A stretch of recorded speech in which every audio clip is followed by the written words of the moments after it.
आप पढ़ाई कर सकते हैं हमारे एप्लीकेशन के माध्यम से बिल्कुल फ्री में। तो आज ही उसे डाउनलोड करें, जिसमें आपको क्लास 6 से 10वीं तक के चैप्टर वाइज वीडियो मिलेंगे तथा साथ ही पीडीएफ नोट्स मिलेंगे। तो आज ही उसे डाउनलोड करें, लिंक दे रखी है उसकी डिस्क्रिप्शन में।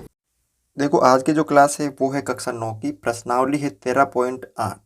इसके अंदर हम इसके 4 क्वेश्चन करेंगे, पहला, दूसरा, तीसरा और चौथा। ठीक है। पहला क्वेश्चन क्या दे रखा है, उस गोले का आयतन ज्ञात कीजिए जिसकी त्रिज्या आपको दे रखी है। पहले के अंदर आपको 2 क्वेश्चन दे रखे हैं। ठीक है। अब आपको आयतन निकालना है। पहले की जो त्रिज्या दे रखी वो 7 सेंटीमीटर है, दूसरे की 0.63 मीटर है। ठीक है ना। अब यहाँ पे देखो क्या करना है। सबसे पहले पहला क्वेश्चन करते हैं। क्या दे रखा आपको, गोले की त्रिज्या आपको दे रखी है, जो आपको दे रखा है ना वो आपको लिखना है। तो r बराबर 7 सेंटीमीटर। तो गोले का आपको आयतन निकालना है। गोले का आयतन क्या सूत्र होता है, जो गोला होता है ना, गेंद जैसा होता है उसे गोला बोलते हैं ना, उसका जो आयतन का सूत्र होता है वो 4/3 पाई r क्यूब होता है। ठीक है। तो 4/3 की जगह 4/3, पाई की जगह आपको लिखना है 22/7 इंटू आर क्यूब, यानी r 3 बार है, यानी त्रिज्या 7 इंटू 7 इंटू 7। ये 7 से 7 कट गया। ठीक है। तो यहाँ पे क्या बचा, 4 इंटू 22 इंटू इन 7 को 7 से गुणा कर दिया तो 49/3, यानी 22 को 4 से कर दिया तो 88 इंटू 49/3। आगे इसको सरल करो आप। 88 को जब 49 से गुणा करेंगे तो आएगा आपका 4312/3। ठीक है। और इसका आप भाग दे दीजिए तो आ जाएगा लगभग, देखो जब इसको आप सरल करोगे तो 1437 सही 1/3 सेंटीमीटर क्यूब, यानी कितना आयतन आएगा गोले का। तो आपको लिखना है गोले का आयतन। मतलब कैसे किया था मैंने, इसको 3 का भाग दिया किसमें, 4312 में। 3 में गया, 4 में गया एक बार, फिर 1 उतारे 3, 4 बार गया, फिर 12, फिर 1, फिर उतारा 1, 3 बार 9, फिर 2 बचे उतारे 2। ठीक है। फिर 7 बार 21, फिर पीछे बचा 1। तो शेषफल तो ऊपर आ गया, भाग दिया वो इधर आ गया, और जो भागफल ये आ गया, यानी 1437 सही 1/3 सेंटीमीटर क्यूब क्या आ जाएगा, इसका आयतन आ जाएगा। दूसरा गोला कितना है, उसकी त्रिज्या कितनी है, यानी गोले की त्रिज्या आपको दे रखी है r बराबर 0.63 मीटर। इसको सरल कर देते हैं, पॉइंट हटाए, पॉइंट की जगह 1, 2 संख्या तो 2 0। ठीक है। यानी 63/100 मीटर। 63/100 मीटर। तो गोले का आयतन, गोले का जो आयतन होगा वो होगा 4/3 पाई r क्यूब। 4/3 की जगह 4/3, पाई की जगह 22/7 इंटू 63, यानी त्रिज्या जो 63/100 है ना उसको 3 बार लिखना। तो 63/100 इंटू 63/100 इंटू 63/100, क्योंकि r क्यूब है ना, तो 7 से ये कट गया कितनी बार, 9 बार, और 3 से ये कट गया 3 बार। तो ऊपर कितना आ गया, 4 इंटू 22 इंटू 3 इंटू 63 इंटू 63, और बटा नीचे कितने आ गए, 100 इंटू 100 इंटू 100। ठीक है। अब आपको क्या करना है, ध्यान से देखना है। इन दोनों को गुणा कर दिया तो 88 हो गया। ठीक है। इंटू 3 इंटू 63 इंटू 63 बटा 1 2 3 4 5 6 0, कितने जीरो आ जाएंगे, 6 जीरो आ जाएंगे। अब जब आप इन तीनों को गुणा करोगे ऊपर वाले को, तो इन तीनों को गुणा करने पे आएगा 104, फिर 78 16, और बटा नीचे कितने हैं, 6 0। अब इसका आप भाग लगा दीजिए, यानी 6 0, तो ऊपर से 6 संख्या के बाद पॉइंट लगेगा, तो 1 2 3 4 5 6, यानी 0 से पहले पॉइंट लगेगा। ये इसका क्या होगा, आयतन होगा मीटर क्यूब।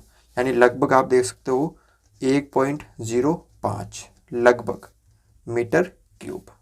ठीक है ना। तो इस तरह से आप ये क्वेश्चन सरल कर सकते हो। क्वेश्चन नंबर 2 देखो यहाँ पे, उस गोलाकार गेंद द्वारा हटाए गए यानी विस्थापित किए गए पानी का आयतन ज्ञात कीजिए। कहने का मतलब यहाँ पे गोले का आयतन ही आपको निकालना है, लेकिन अब की बार आपको यहाँ पे क्या दे रखा है, व्यास दे रखा है। तो पहले क्या दे रखा है समझो इसको, पहला क्वेश्चन दे रखा है गोले का व्यास कितना दे रखा है 28 सेंटीमीटर। तो गोले की त्रिज्या कितनी हो जाएगी, यानी r बराबर 28/2 यानी 14 सेंटीमीटर। तो अब आपको क्या करना है, गोले का आयतन निकालना है, यानी 4/3 पाई r क्यूब। 4/3 की जगह 4/3, पाई की जगह 22/7 और त्रिज्या कितनी है 14, वो भी 3 बार, 14 इंटू 14 इंटू 14, 7 से काट दे इसको 2 बार। तो 22 को 4 से गुणा किया तो 88 इंटू 2 इंटू 14 को 14 से किया तो 196 बटा नीचे बचा यहाँ पे 3। ठीक है। अब आगे देखो आप यहाँ पे इन सबको ऊपर वाले को क्या कर दो, आप गुणा कर दो। क्या है जो ऊपर दे रखा आपको, इन सबको गुणा करोगे तो आएगा 34,496/3 और ये सेंटीमीटर है तो सेंटीमीटर क्यूब। अब इसमें वही भाग दो आप, जैसे हमने पहले क्वेश्चन में किया था। तो इसका आएगा 11, 3 एकम 3, 3 एकम 3, फिर यहाँ कोई 4, 3 चौक 12, फिर 2 बचे 9, 7 नम 27, 3 नम 27, फिर यहाँ पे बचे 2 और 26 8, फिर यहाँ पे शेष पर बचेगा 2/3 सेंटीमीटर क्यूब क्या आ जाएगा, इस गोले का आयतन आ जाएगा। ठीक है। अगला है दूसरा, गोले का व्यास आपको दे रखा है कितना 0.21 मीटर। अब आपको क्या करनी है, गोले की त्रिज्या निकालनी है। तो त्रिज्या कितनी हो जाएगी, r बराबर 0.21/2। अब ये मैंने पॉइंट हटाया, पॉइंट की जगह 1, 2 संख्या तो 2 0, यानी कहने का मतलब 21/200 आ जाएगा, 21/200 यहाँ पे आ जाएगा। अब आपको क्या करना है, गोले का आयतन क्या निकालना है, गोले का आयतन 4/3 पाई r क्यूब। तो यहाँ पे 4/3 की जगह 4/3, पाई की जगह 22/7 इंटू r क्यूब, यानी जो त्रिज्या है उसको 3 बार आपको लिखना है। कितनी बार लिखना है, 3 बार लिखना है। तो 21/200 इंटू 21/200 इंटू 21/200, 3 से कट गया ये 7 बार, 7 से कट गया ये 7 बार, 7 से कट गया ये 7, यानी 7 एकम 7 और 7 एकम 7। अब यहाँ पे देखो 2 से इसको काट दिया 100 बार, 2 से इसको काट दिया 11 बार। ठीक है। 2 से इसको काटा 2 बार, 2 से इसको काटा 100 बार, फिर 2 से ये कट गया ये भी 100 बार। तो कहने का मतलब ऊपर कितना आ गया 11 इंटू 21 को 21 से किया तो 441 बटा 1 2 3 4 5 6 0 है। तो 1 2 3 4 5 6 तीनों को आपस में गुणा कर दिया। अब 11 को 441 से क्या कर दो आप, गुणा कर दो।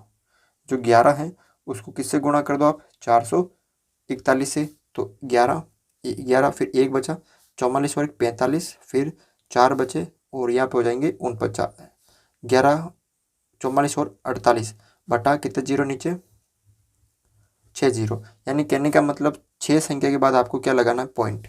तो ऊपर 5 1 8 ये 4 तो है, 5 और 6 यहाँ पे मैंने पॉइंट लगा दिया, यहाँ पे भी 0, यानी ये हो गया मीटर क्यूब इस गोले का आयतन का। 6 0 थे इसलिए ऊपर वाली 6 संख्या के बाद मैंने पॉइंट लगा दिया, 1 2 3 4 और 5 और 6। ठीक है। इस तरह से इसको कर सकते हो।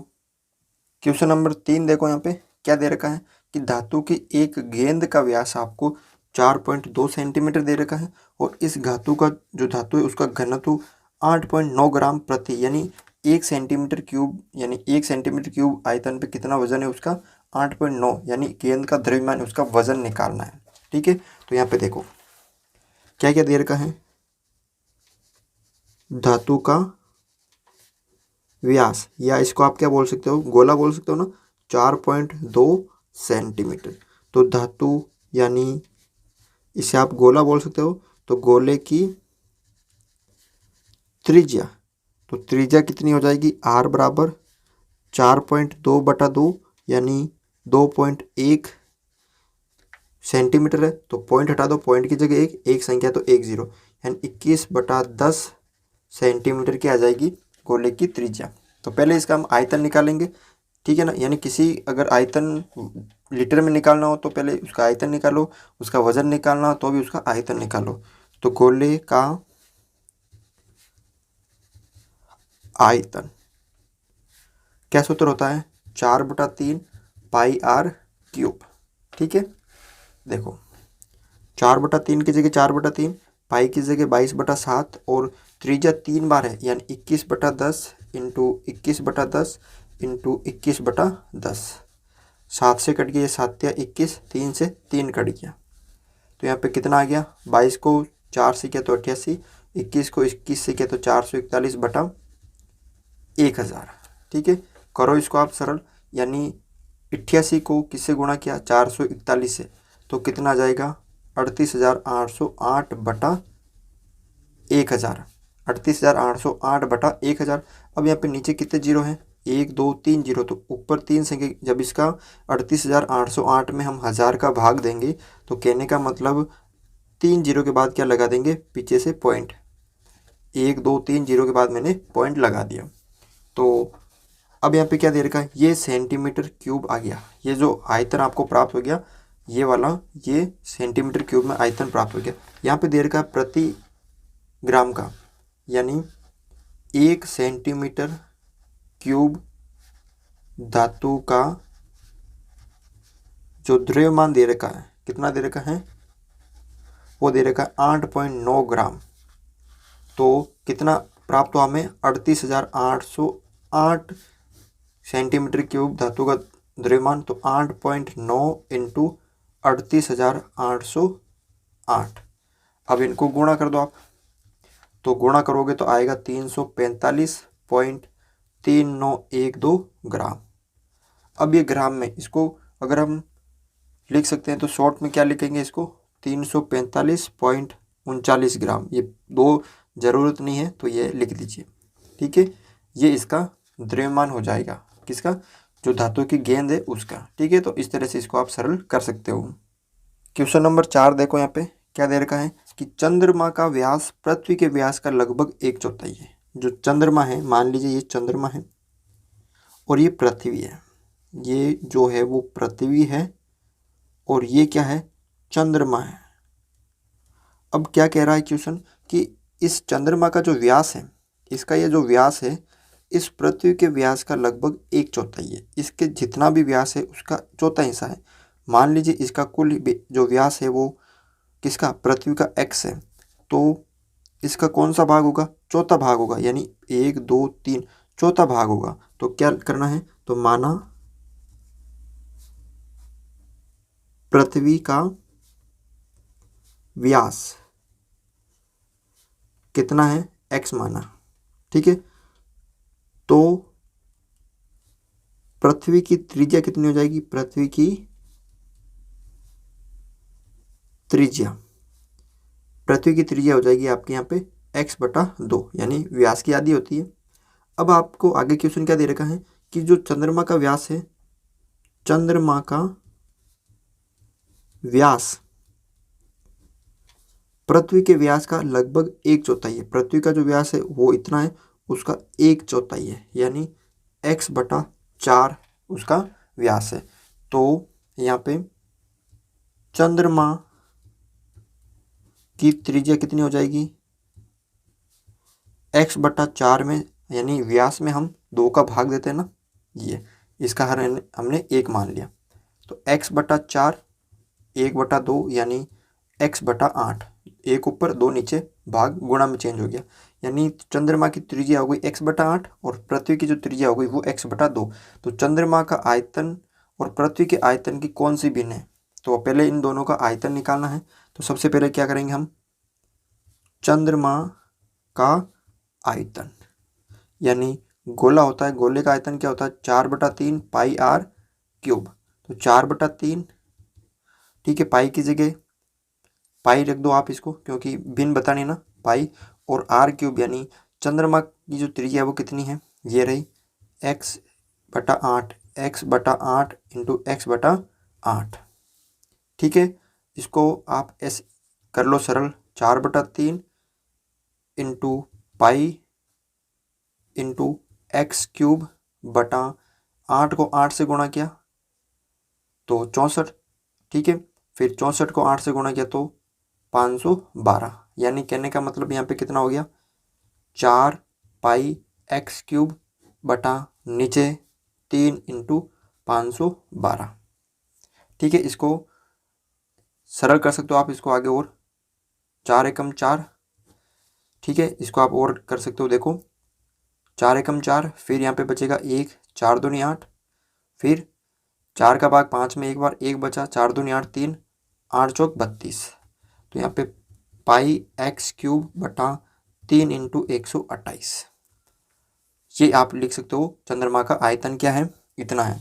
अब आपको किसका निकालना है, पृथ्वी का आयतन। पृथ्वी का आयतन किसका निकालना है, पृथ्वी का आयतन। तो वही 4/3 पाई आर क्यूब, 4/3 की जगह 4/3, पाई की जगह आप पाई रहने दीजिए, और पृथ्वी की त्रिज्या कितनी है, x/2।